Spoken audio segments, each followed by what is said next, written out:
Setiap negara mempunyai sistem dalam melaksanakan apa jua dasar. Agak sukar bagi sesebuah negara untuk mencapai kemajuan sekiranya tidak mempunyai sistem dalam pemerintahan, apatah lagi untuk mencapai wawasan 2020. Badan pelaksana atau badan eksekutif menjadi tunggak utama memikul tanggungjawab ini. Malaysia mempunyai 3 peringkat pentadbiran, iaitu Kerajaan Persekutuan, Kerajaan Negeri dan Kerajaan Tempatan. Bagaimanakah kesemua sistem ini berfungsi?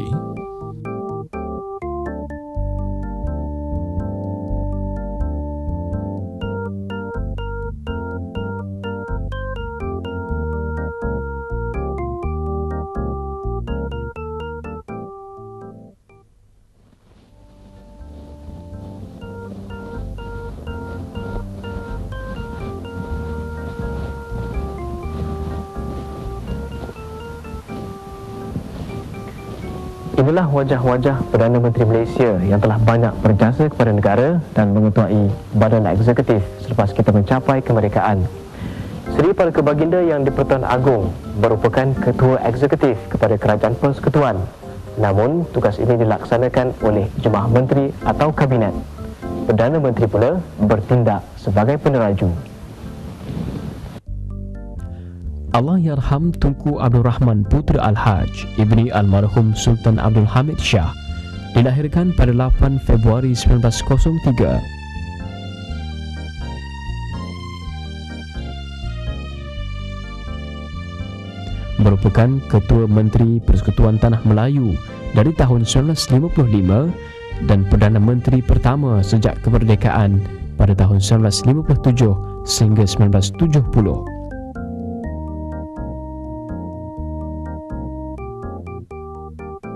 Pembentukan Malaysia pada tahun 1963 merupakan salah satu dari pencapaian teragung beliau. Beliau biasanya dikenali dengan nama Tunku yang dikenang sebagai Bapa Kemerdekaan dan Bapa Malaysia kerana jasa beliau kepada negara. Beliau menghembuskan nafas terakhir pada 6 Disember 1990. Anggota Kabinet terdiri daripada wakil rakyat yang dipilih oleh rakyat melalui pilihan raya. Kabinet dibentuk oleh parti yang mendapat majoriti dalam parlimen. Kabinet merupakan organisasi pembentuk dasar kerajaan yang tertinggi. Kabinet bertanggungjawab dalam membuat dasar dan memberi arahan bagi pelaksanaan dasar-dasar kerajaan. Selain dari membuat dasar kerajaan dan memberi arahan pelaksanaan dasar-dasar kerajaan, apa lagi tugas dan peranan Menteri Kabinet? Dalam satu-satu kabinet, kita akan dapati bahawa ianya akan dianggotai oleh menteri-menteri yang akan mempunyai portfolio-portfolio yang berbeza. Dan menteri-menteri ini dalam mereka membuat keputusan-keputusan, antaranya dasar-dasar bagi kementerian beliau, maka beliau tidak boleh membuat dasar itu secara peribadi atau bersendirian dalam kementerian beliau sahaja. Apa-apa dasar yang akan menyentuh kepentingan rakyat dan kepentingan negara perlulah dibawa kepada mesyuarat-mesyuarat kabinet yang akan diadakan tiap-tiap minggu sekali. Di dalam mesyuarat itu, apa-apa dasar yang hendak akan dilaksanakan akan dibentang kepada ahli-ahli kabinet.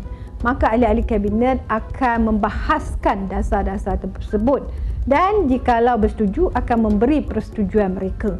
Dan kalau tidak bersetuju akan juga memberi input-input lain agar cadangan atau dasar-dasar itu dapat diperbaiki.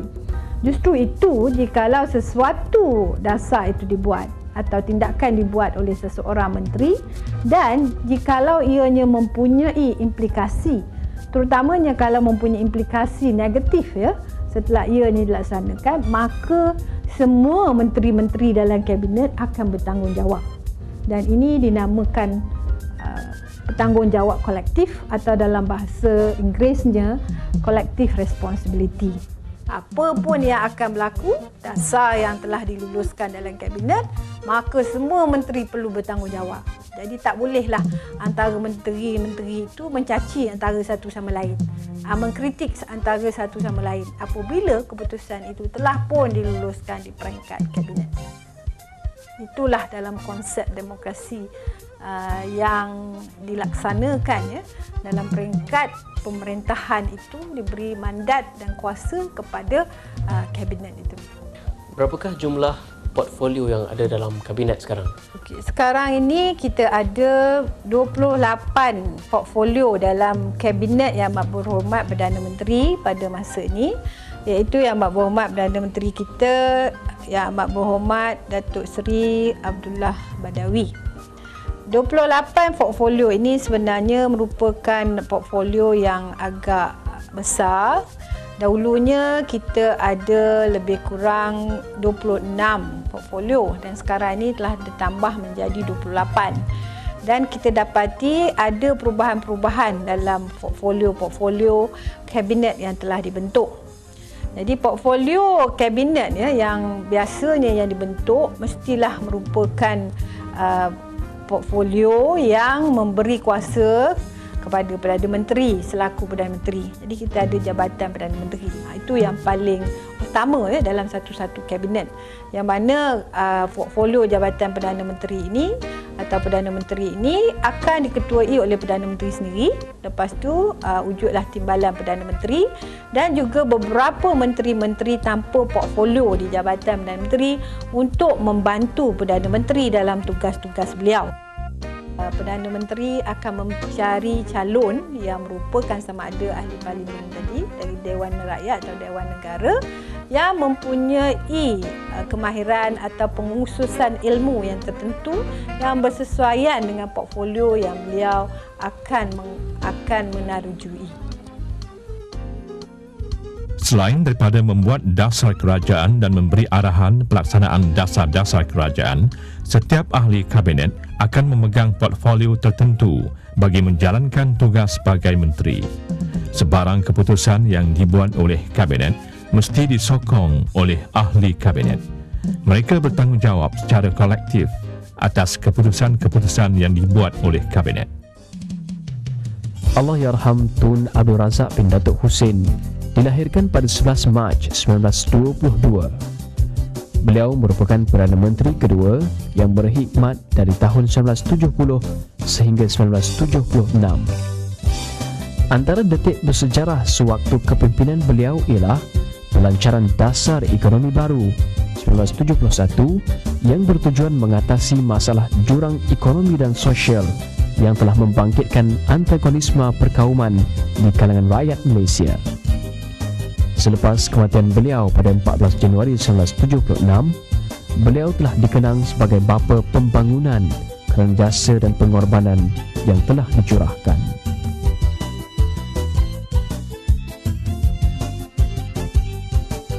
Perlembagaan Persekutuan memperuntukkan kuasa kepada Duli Yang Maha Mulia Seri Paduka Baginda Yang di-Pertuan Agong.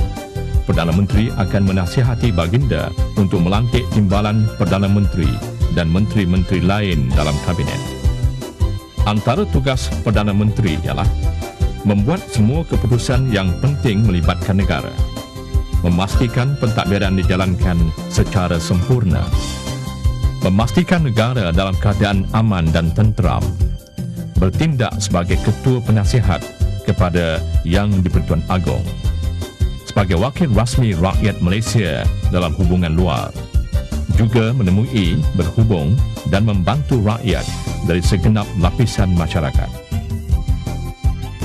Allahyarham Tun Hussein bin Datuk On dilahirkan pada 12 Februari 1922, adalah Perdana Menteri Malaysia ketiga yang berkhidmat dari tahun 1976 sehingga 1981. Beliau seorang yang amat ikhlas dalam perjuangan untuk mencapai perpaduan kaum dan mempunyai reputasi untuk bertindak tegas kepada sesiapa yang cuba membangkitkan kekacauan antara kaum dalam negara. Dengan usaha-usaha beliau dalam memupuk perpaduan di kalangan rakyat Malaysia, Tun Hussein On telah dikenang sebagai bapa perpaduan. Beliau meninggal dunia pada 29 Mei 1990. Dalam pentadbiran Kerajaan Persekutuan, terdapat beberapa kementerian yang bertindak melaksanakan dasar-dasar yang diputuskan oleh Parlimen dan arahan Perdana Menteri. Kini terdapat 26 kementerian yang mempunyai portfolio tertentu. Setiap kementerian bertanggungjawab untuk menggubal dasar-dasar kerajaan, merancang dan menyelaras program pembangunan ekonomi dan sosial di negara kita. Bagaimana pula dengan komposisi di dalam setiap kementerian? Setiap kementerian diketuai oleh seorang menteri. Setiap menteri pula dibantu oleh timbalan menteri, setiausaha parlimen dan setiausaha politik.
Menteri yang tidak diberikan tugas dalam kementerian tertentu dikenali sebagai menteri tanpa portfolio.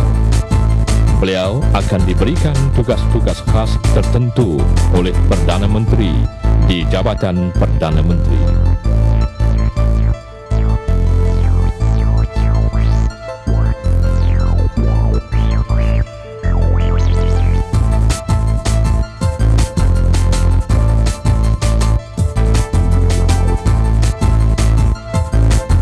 Selain daripada kementerian-kementerian yang ada, satu lagi komponen dalam Kerajaan Persekutuan ialah Perkhidmatan Awam Malaysia.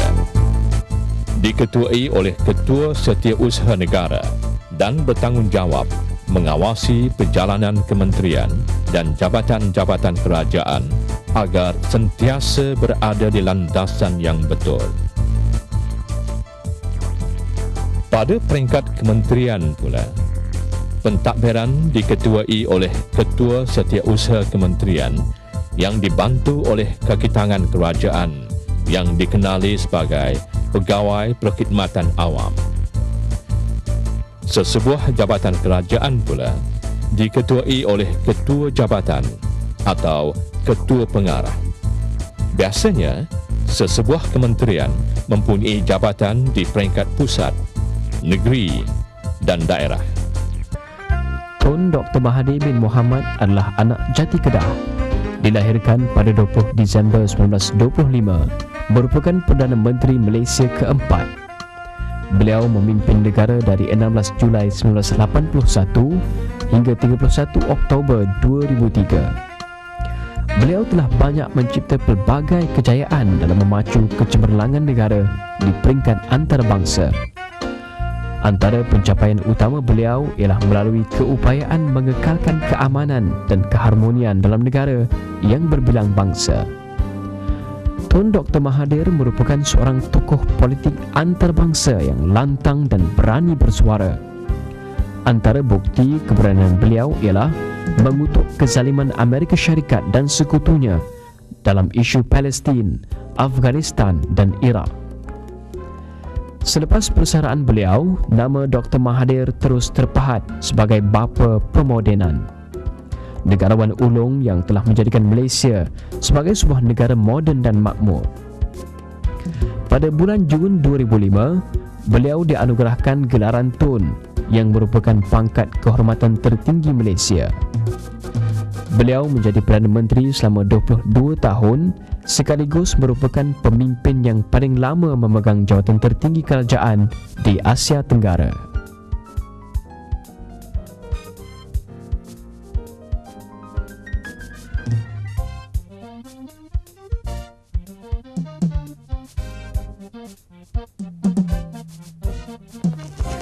Dewan Bahasa dan Pustaka adalah salah satu badan berkanun yang turut melaksanakan dasar-dasar kerajaan.